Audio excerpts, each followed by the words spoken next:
Hello, everybody. Welcome to a very, very special edition of the Sky F1 Vodcast. I am honoured and delighted to say that joining myself, Damon Hill, and Martin Brundle today is a national treasure, the man that is on the minds and thoughts of everybody at the moment, Captain Colonel now, Tom Moore. It's an absolute honour to have you on here. And first of all, from us all here, a belated happy 100th birthday.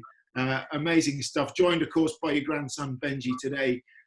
Captain Colonel, how was it yesterday? I was going to say you had messages from the royal family, from the Prime Minister, the England cricket team. You had a flyby. You've got a #1 single. You must be exhausted. Well, I must say I'm very delighted to have all these honours poured on me. It really has been quite amazing. But I mean, I just said, whatever about people say, I'm still Tom Moore.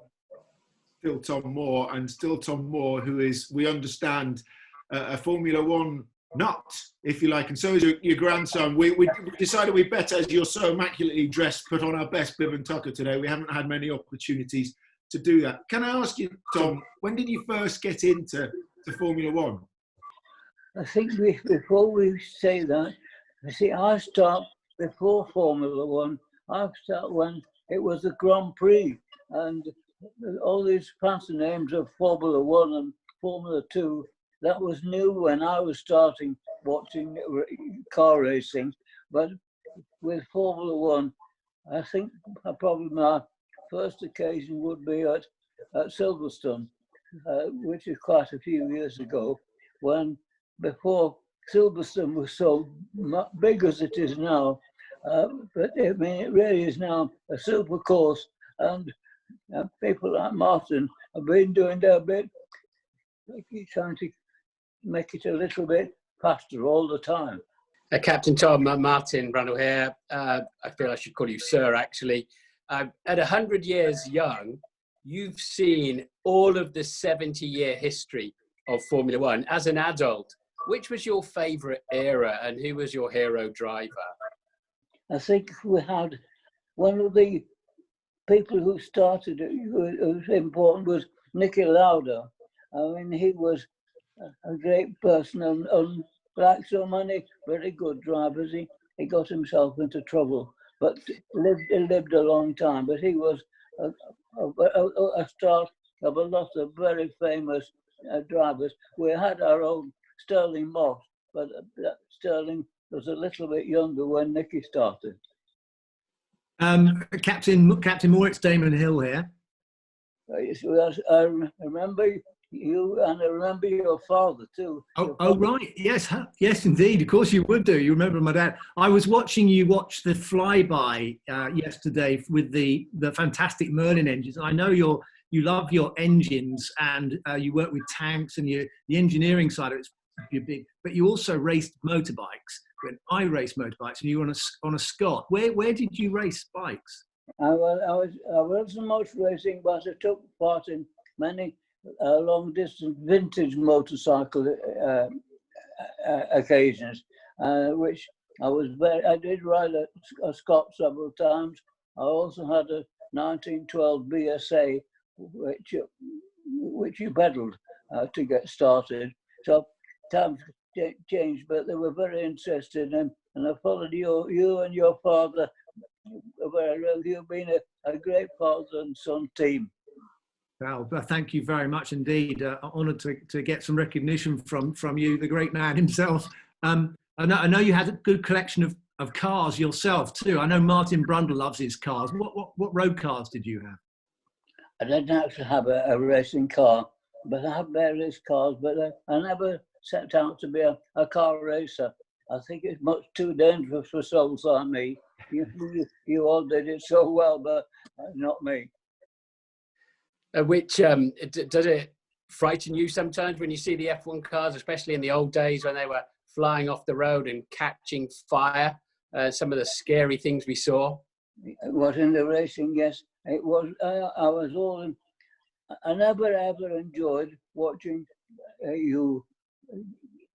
First of all, damaging the car, and secondly, damaging yourself. I never enjoyed watching that because to me, that wasn't that was not what car racing was about. Car racing was to go as fastest and win, but not damage yourself or your car. I mean, being a Yorkshireman, when I saw cars being damaged, I thought, oh, that's going to cost a lot of money to put that right.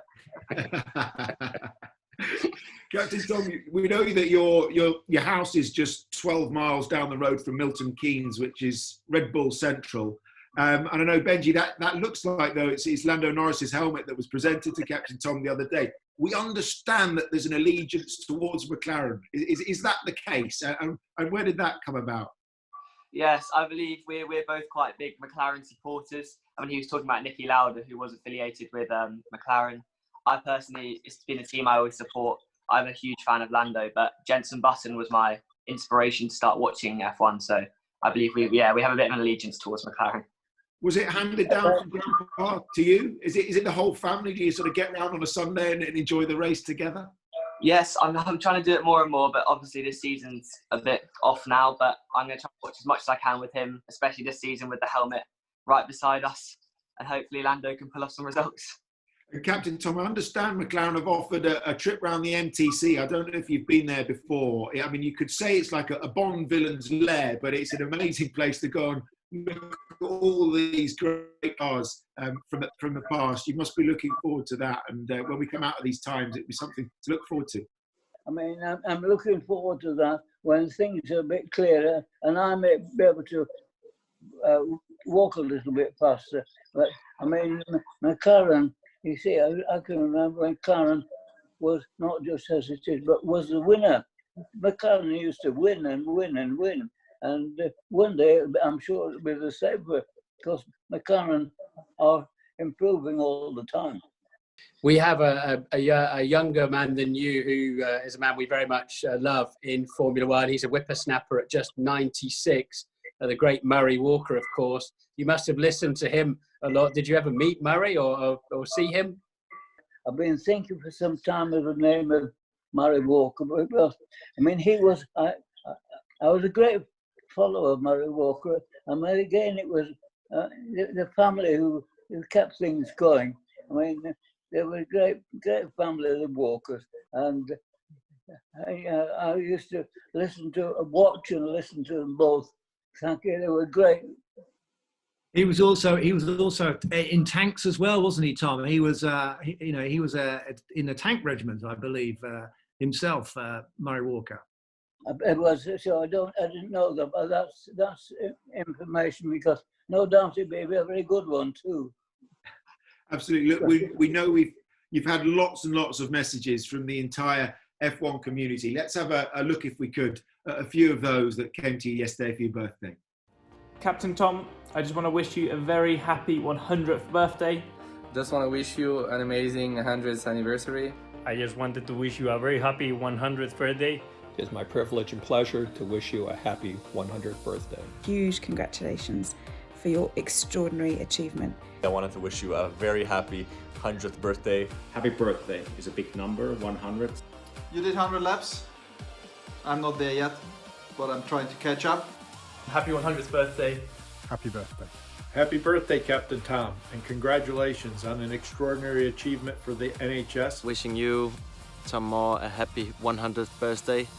Happy anniversary on your 100th birthday. Congratulations on reaching your century from everybody at Red Bull Racing. Happy birthday. Thank you for all you do. From myself and everyone at Racing Point, we'd like to wish you a very happy birthday. You've done so much good. You've become now a true legend, a true hero of us younger guys. Not many people get a chance to be a hero twice in their life, and you've done it. All the best. Captain Tom, what's your reaction to all those kind words?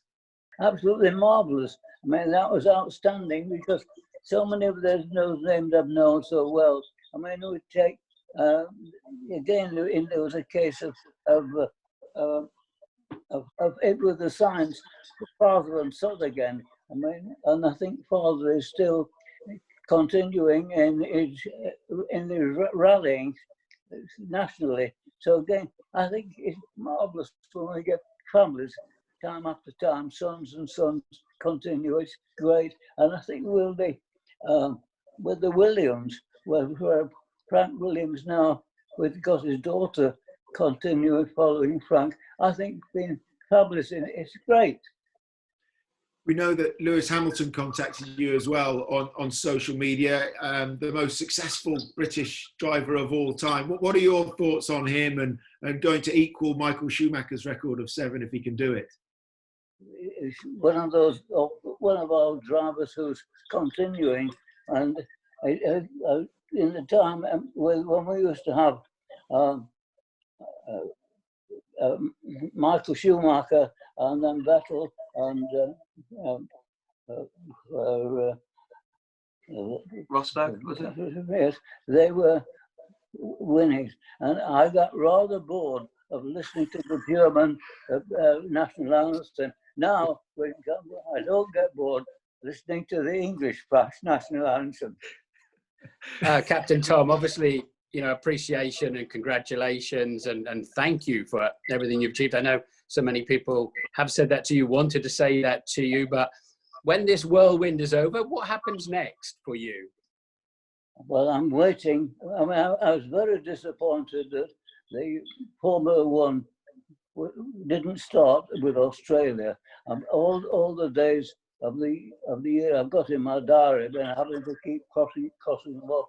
And I'm not quite sure when we're going to start again. But I think if we had started this year, I think it was going to be a good year for us, not only with the top positions, but we've got drivers coming on who I think are going to push some of their older hands off the market. You obviously got incredible knowledge of the sport, Tom. We're very impressed with that. And so, I mean, the big question is, do you think Lewis can equal Michael Schumacher's championship tally or even beat it? Of course he can. Yeah, never let that be a doubt in your mind. Of course he will. I mean, he hasn't finished yet. He's not an old man. He's still a young man, so he can keep going for a long time. It just depends on whether the cars keep ahead as they are now.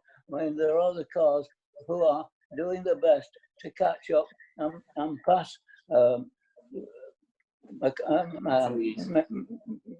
Mercedes, and maybe they will.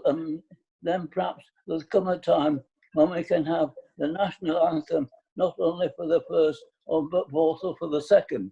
I've got one more question, Tom. Do you think that, I mean, because obviously you put us all to shame with your amazing athletic abilities at age 100, do you think maybe me and Martin should make a comeback? We're still very young. We're only in our early sort of 60, around about 60. Do you think they should all make a comeback to F1? Yes, I think, I'm sure you'd do well. You might not be number one on the palladium, but you're still going to do very well. I mean, just look at you now. Well enough, you could go on racing for a long time. He looks well. He looks well. It doesn't mean he is well, Tom. Damon. No, he's fantastic. Great shape. It is wonderful. Can we just ask you before we finish? 32.8 million you're about to go past in terms of your fundraising. It is an incredible achievement. I know that you've been asked about this a multitude of times, but when you think about how this started, just over a month ago, or even less than that, trying to raise 1,000 and to exceed what you've done. We are all saying that we think you should be knighted for this. All the accolades are flying in. I think that would be the icing on the cake for us all. People say, "Oh, you might get knighted," but don't bank on it. Don't hold your breath. Don't hold your breath, because I don't think it's going to happen. Well, can I just say, on behalf of us all, what an absolute honour it is. On behalf of Sky F1, the entire motorsport community, you've been, as the Prime Minister was saying, a beacon of light in these bleak times. So thank you so much. We can't thank you enough, and keep on going. And we hope to see a race very soon. Please come along as our guest. Would you do that for us? Thank you very much for those kind of thoughts. I do appreciate it. Thank you very, very much indeed. And yes, we will be a guest at a race for sure. Well done, Benji. I can count on you. Come and slide in, and we'll get you into the back of all the garages that you want. Thank you so much. We really appreciate it. Thank you, guys. Thank you very much.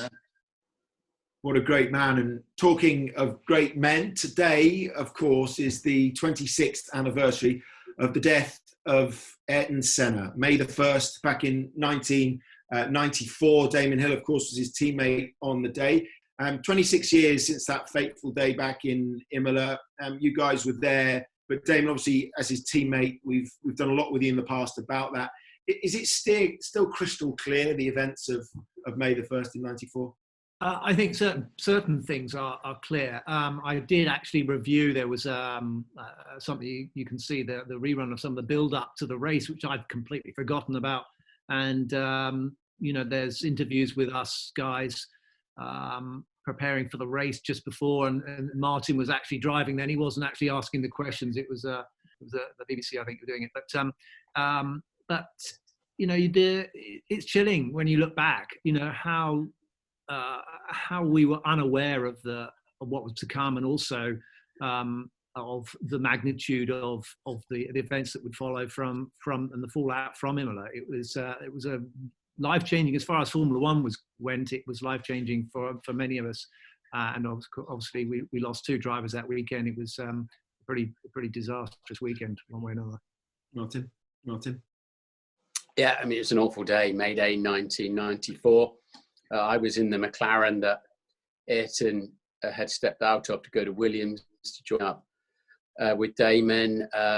When we got back to the grid, we knew there'd been a big crash because there were bits and pieces flying everywhere. We were dancing around on a crazy weekend anyway, and a very sad weekend because we'd lost Roland Ratzenberger, as Damon mentioned. In fact, when I got back to the grid, I was told that it'd been a big crash, and it was Damon in the Williams. And then I was told it wasn't Damon in the Williams. It was Ayrton in the Williams, but he was okay, he'd moved his head, and then the rest is history. And it's really sad, and I think there was an element there. It must have been the same as when the likes of Jim Clark died. It's like, well, as a driver, it's like, well, if it can happen to Ayrton Senna, it can happen to any of us, because he was so gifted behind the wheel of a racing car.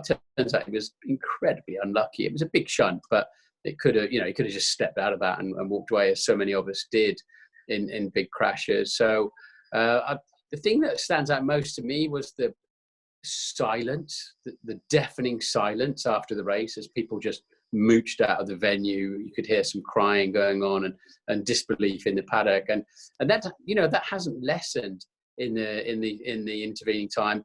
And I still feel angry today that we restarted that race.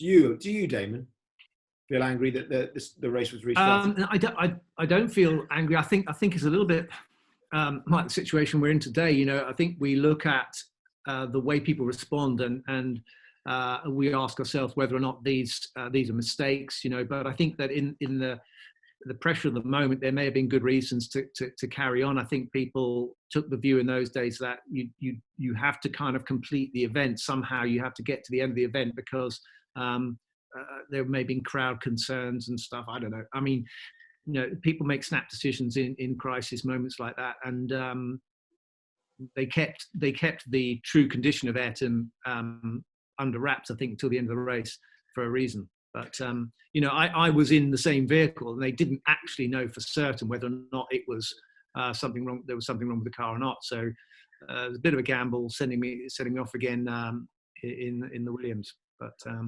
I accepted that, and I could have got out the car, but I didn't. There's a nice synergy, though, isn't there? The fact that we've just talked to Colonel Tom Moore, and now we're talking about Ayrton Senna, 2 people who have touched people in an incredible way, and they've reached out, and everybody has found a connection with them. You think about what Ayrton meant to Brazilians and to, in fact, the whole world, really, with what he did, and you can draw comparisons in some ways, can't you? I think this charisma thing. Sorry, Martin, you were going to say something. Go on. No, I wasn't. My mouth opened, but my brain was whirring around thinking. That's not like the right you. answer to that. So thankfully you jumped in. I can't believe that you had. But anyway, you'll come back after this. But I mean, Ayrton had charisma, and I think that we've seen the charisma that someone like Tom Colonel Tom has got, and it's touched people, isn't it? I mean, I watched his the fly pass. I was in tears watching him watch that, because he was saying how, he remembers them seeing those planes fighting in anger in the real event, in the thick of it. And you look at Ayrton, and Ayrton had, I'm interested to know, Martin, because you raced with him when he was in F3, and there was always some sort of buzz, some sort of chemistry that he gave off, it seemed to me. Or is that mythology? Is that been in our minds? No, his reputation preceded him. Everybody assumed he was going to win the race, win the championship. And he had an aura around him. He had a gift. He had a sixth sense for where the grip was, how to go fast. He was an extraordinary man. I had lots of chats with him through 1983. Quite a conflicted character in some respects, very much driven from the heart rather than the head. And I saw a lot of traits in Formula 3 that I saw through Formula 1. He was always prepared to have an accident to prove his point with you, and to try to psychologically get one up on you. And only when I wouldn't move my car out of the way, we had a couple of big old crashes together, did that stop with him. And we saw that through his F1 career. He always felt the system was against him. He felt the British motorsport system was against him in British F3. He felt Balestra and the FIA were against him in Formula 1. He had that sort of on his shoulder a little bit. So, and the great paradox with Ayrton is he, to an extent, would happily run you off the road, as we saw him do with Alain Prost, of course, in Suzuka. He'd also be the first man to get out of his car and run back to see if you're okay. He knocked me off in Monza in 1993 once. He was adjusting his brake bias and just braked too late into the second chicane there. And he came running over to me as I sat in the car in the barriers. He pushed me so hard into the barriers. And I thought, if you're going to have a go at me, mate, I'm going to punch you because that was all your fault. And he was actually hugely concerned that he'd hurt me. And as soon as he realised he hadn't hurt me, his mind went to the championship because he was in a big fight with Prost for the championship. And then we stood looking over the barriers, watching them come through. And his mind was just doing all the calculations for the rest of the season and what have you. And again, he just, the switch flipped at that moment. He was an unusual character. He's an icon. His reputation will grow forever. Yeah, and there's definitely that contradiction, that his compassion and his fearsome competitiveness and almost ruthlessness. I mean, and I think there's a certain anger as well. I think you alluded to that, and that's the thing that makes me concerned. Is I think sometimes when he actually drove with quite a lot of anger that maybe took hold of him and possessed him a little bit. A lot of debate about what his best drive was. If you go through, you can look online, you can think back in your own mind, go back right to the start and the Tolman in '84 in Monaco. What in your mind was the best you saw of Ayrton Senna on a racetrack, Martin? Oh, I mean, where do you start? His brilliant performances in Monaco and his home track in Interlagos, any of his 65 pole positions. I remember nobody wanted to be the one who got in the way of Senna's last moment run in quali, because everybody would hate you if you got in the way and gave him traffic on that lap. Tolman 84, yes, I actually think had that race gone to fruition, Stefan Beloff might have won it. Extraordinary performances in the McLaren. For me, I would say his best race was his first victory in the Lotus in a car that probably shouldn't have won that race, and treacherous conditions, as we saw him winning in later years, under pressure. He's a relative newcomer to F1, and he kept his head together when much more experienced and champion drivers didn't. And he was, I thought, I was in that race, had transmission problems, sadly, but I thought he was outstanding because I do know what the conditions were like. He lapped the entire field, didn't he, with the exception of Michele Alboreto, I think it was. Something like, he was miles ahead. Yeah, I don't know the exact details because I'd broken down and probably lost interest in the races. Typical. I was thinking races you would have been at Donington 90. Again, I mean, we look at Max and Lewis in the wet, but was there something about the wet that Ayrton particularly enjoyed, do you think, coming from Interlagos with the change of conditions, Damon? I think the Donington race that he won, I was going to say the Estoril race was the greatest drive. But as you say, there's so many other fantastic competitions that he competed in. But there's the wet ones, like the ones where he made everyone look silly, and Donington was one of those where he stuck on slicks when everyone else lost their nerve and went in for a set of intermediates, and then promptly had to come back out again. So he ran rings round us. I mean, I still kick myself for letting him through too easily. But I'd spun off or something in my first few races, so I was a bit keen on staying on the track. But the Donington race was a lot of people laud that one because of the amount of people he overtook on the first lap. Yeah, have I got 2 minutes? Sorry, have I got 2 minutes to tell you a Senna wet race story or not? Yeah, I mean, you've got as long as you want. This is a podcast. We could go on for hours if you want. But so yeah, Silverstone 83, pouring with rain. We were both on the front row as usual. I got a better start, led into Stowe, tipping it down. He went right down the outside, and I thought, see you, wouldn't want to be you out there, Ayrton, that's for sure. I came through Stowe beautifully. He went all the way around the outside and came out in front of me, and I just couldn't get my head around it because I felt I was really on the limit. Big crash, red flag. We all had to go in and crash behind us. So to go to the grid to start what would now be a 2-part race, I thought I'm going to try Senna's line down the outside into the scary Stowe corner, which has always been. It was even faster back then. Down the outside I went, hit a puddle, went down the grass, skimmed the barrier, just got away with it. Got onto the grid, started the second race. Senna beat me this time off the line. We raced 1 and 2. He won. And on the podium, I said to him, your line into Stowe in the second part of the race didn't work, did it? He said, I don't know. I didn't try. It was too wet. How did he know that? It was too wet. Yeah, the whole place was. You got to let it go, Martin. But it was so. You've got to let it go now. No, but it was at that moment I realised this guy had some kind of extrasensory perception, and I just saw it for the next 11 years. Hey, Damon, one question I've always wanted to ask you, I don't know if I've ever done it, is 94. Had he not lost his life at Imola, did you actually believe in your heart of hearts that you could have kept up with him and taken a fight to Ayrton for that whole season? No, I think I would have been. I think I probably would have been a good, if I could have been like a Berger to when Berger was teammates with him. You'd get 1 or 2 opportunities maybe, but I think he just had such serious pace. I think he probably would have kept me well and truly in my place, frankly. Yeah. All right, and then to you, Martin. Going back to 83 in Formula 3, he was ahead. This is something I don't know how often it gets retold, but I mean, you came back at the great man in that season and took it to the final race. Is that the proudest? It's not a moment, but is the proudest you've been in terms of your career? The fact, looking back, that you did take the fight to him. I did that 2 or 3 times in my career, hit rock bottom and bounce back, like when I was teammates with Michael Schumacher at Benetton. I had some pretty decent sports car races that I'm rather proud of. But in that year, Senna won the first 9 straight races. And I got to the point where I thought, I have nothing to lose now. And one day at Silverstone, I beat him. And 2 things happened psychologically. He knew I could beat him in the same car on the same day. And I knew I could beat him in the same car on the same day.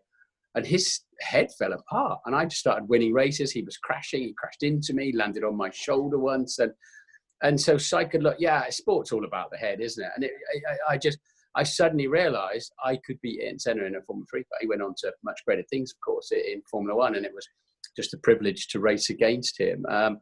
He was. He'd retired 2 or 3 years before this. Don't forget, he'd gone home from Formula Ford racing back to Brazil.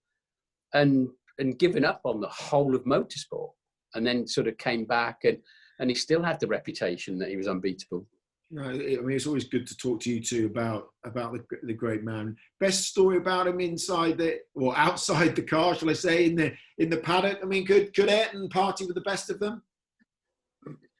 I believe he was renowned for his taking part in the what's the thing there in Brazil every year, the Mardi Gras But I don't know. I think he had a kind of a weak constitution. I think one drink and he was all over the place. I know how he feels. But one thing I wanted to bring up, which is it's kind of poignant, but he managed to get a message to Alain Prost when he did a live to camera piece at Imola on that race day, and he did a little run around the track, and he sent a little message to Alain saying, I'm glad to see you here, my old friend. And he was it was a bit wistful and trying to build a bridge again with Alain. So that was kind of poignant that he managed to, he got that out, but it was just so much, sort of snatched away almost immediately afterwards. Ayrton was a bit like Michael Schumacher, that he was so focused through a championship year that after the season finished, went a bit mad. And I remember helping carry Ayrton out of coconuts down in Estoril at the end of one season. Towards it, actually, he was blind, drunk, and things we used to do in the log cabin in Suzuka. I don't remember it in there, but I do remember in one day when we all used to back up at the bus stop, on the old bus stop at Spa, to try to get some space to start our laps. When it wasn't good to be following another car through Eau Rouge for a bit of a tow. When it was, if you could survive Eau Rouge, it was quite a good day. I was backing up, and he felt he wanted to jump me, and I didn't want to. I'm trying to give myself some space, so I'm like, no, you're not coming past me, mate. So I'm debriefing in the Brabham bus afterwards, and all of a sudden, you could hear somebody stomping up the stairs. Door swings open. Ayrton comes in. All of my engineers at Brabham were like, "It's Ayrton Senna," and we're, a little bit awestruck by it all. And he sat down and had a right moan at me about what he perceived was getting in his way. And I'm like, I'm entitled to start. You weren't on a hot lap. We're both trying to find some space. So I went, after I'd finished debriefing, I went to McLaren and returned the compliment. By this time, he's actually in the hospitality. And we ended up having actually quite a good conversation about it. He was just, I think he thought I was doing it on purpose, but he thought he had a bit of a right to some racetrack, which I think he quite often thought he had the right to the racetrack. There were others very much like him, weren't there? It's fantastic to be able to spend some time talking about Ayrton, because quite often when we're on air, we're limited to the amount we can do so. So thanks for sharing the stories, guys. Should we finish, though, with just one final word about the man that we started this podcast with? We've interviewed some of the great and the good. It doesn't matter, who they are, actors, royalty, whatever, on the circuit. But I don't know. That was incredibly special to sit here and to speak to someone who's given the nation so much at this time. I don't know how you guys feel about it, Damon.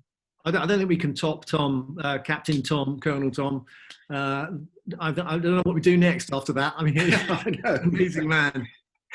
Martin? I just love the whole story of what he was doing, the way people got behind it, what it stands for at this awful time for everybody that we're going through. And then when I found out he's a fellow F1 fan, then I was really impressed. Put it that way. Oh, wow. Well, we've really enjoyed that. I hope you guys and girls did at home. As I said, an absolute pleasure, and another big thank you to Colonel Tom Moore for coming on the show and sharing those stories about a lifetime of following Formula One. And with a bit of luck, we might see him when we get going. As I said, if he takes up that offer and comes along with his family, he is more than welcome with us to spend the weekend at anyone he so chooses. Just to remind what we've got coming your way on Sky Sports over the weekend. Esports on Sunday. There is another live F1 show, 2:00 on Monday, with Ross Brawn and Zach discussing a potential start to the season, as we've seen. And there'll be another video cast on Wednesday. Lots of F1 content across the platforms. Thank you, Damon. Thank you, Martin. And once more, a big thank you to Colonel Tom Moore. In his own words, tomorrow will be a good day. Bye-bye.